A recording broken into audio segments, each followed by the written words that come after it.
"I find him infinitely sunk in the estimation of all parties," Madison said. Jefferson should keep his distance. John Adams had not approved the ploy Madison suspected him of, but neither had he rejected it. Perilous times permitted desperate measures. Adams remembered well when he and Jefferson had collaborated on the break from Britain. Adams had insisted that Jefferson draft the Declaration of Independence. Jefferson had asked for Adams's reasons. "Reason first, you are a Virginian, and Virginia ought to appear at the head of this business," Adams replied. Virginia was the largest of the colonies, but lagged behind Adams's Massachusetts in the vigor of its demands for independence. "Reason second, I am obnoxious, suspected, and unpopular. You are very much otherwise. Reason third, you can write 10 times better than I can." Yet Adams had always considered himself the better man. Jefferson's facility with words came at the expense of his judgment. Jefferson could justify the most unjustifiable acts. He still defended the French Revolution after all the innocent blood it had shed. He refused to acknowledge the evil inherent in human nature. In the name of democracy, he would destroy the institutions that kept human folly within bounds. And now, he appeared on the verge of assuming leadership of the American Republic. Adams wasn't sure he could let that happen. "I know no more danger of a political convulsion if a president pro tem of the Senate or a secretary of state or speaker of the House should be made president by Congress than if Mr. Jefferson or Mr. Burr is declared such," Adams wrote in reply to a query regarding his position on such possibilities. "The president would be as legal in one case as in either of the others, in my opinion, and the people as well as satisfied." Yet it might not matter.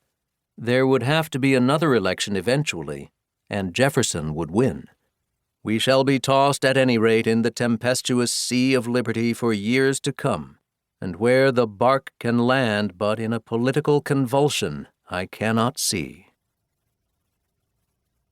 Alexander Hamilton agreed that a government headed by Jefferson would end in convulsion for America, which was why he was working so hard to make Jefferson president. By no means was Jefferson his first choice. Hamilton had difficulty thinking of anyone who would make a worse president than Jefferson. Jefferson was wrong on all the issues confronting America's chief executive. He favored radical France over conservative Britain in the endless struggle between those two European nations. He favored states over the federal government in the contest for power in America.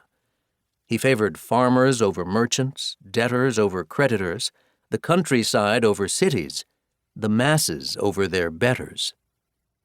Yet what most irked Hamilton, though he was loath to admit it, was that Jefferson was better at politics than he was.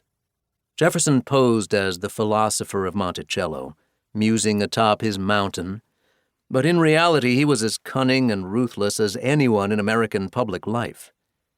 Hamilton took credit for fashioning the Federalist Party in the fight for ratification of the Constitution. No one had done more than he to secure that victory. Yet he refused to give Jefferson credit for constructing the Republican Party, because such a negative accomplishment deserved blame rather than credit. The Republican agenda was to undo the good work that had rescued the country from the folly of the Articles of Confederation. The Federalists sought to build America up, the Republicans to tear it down. Jefferson had begun by bringing Hamilton down. Jefferson's hired libeler had spilled the story of Hamilton's illicit love affair and the blackmail it produced. Hamilton had been compelled to admit the adultery in order to rebut a more damaging Republican charge of embezzlement during his time as Treasury Secretary. The scandal left the Federalist Party under the leadership of Adams. If Hamilton and Jefferson agreed on anything, it was that Adams was unfit to be president. Jefferson challenged Adams openly, but Hamilton, as a member of Adams's party, had to do so covertly. In Adams's first race for president, Hamilton had worked quietly to get Federalists to rally behind an alternative candidate.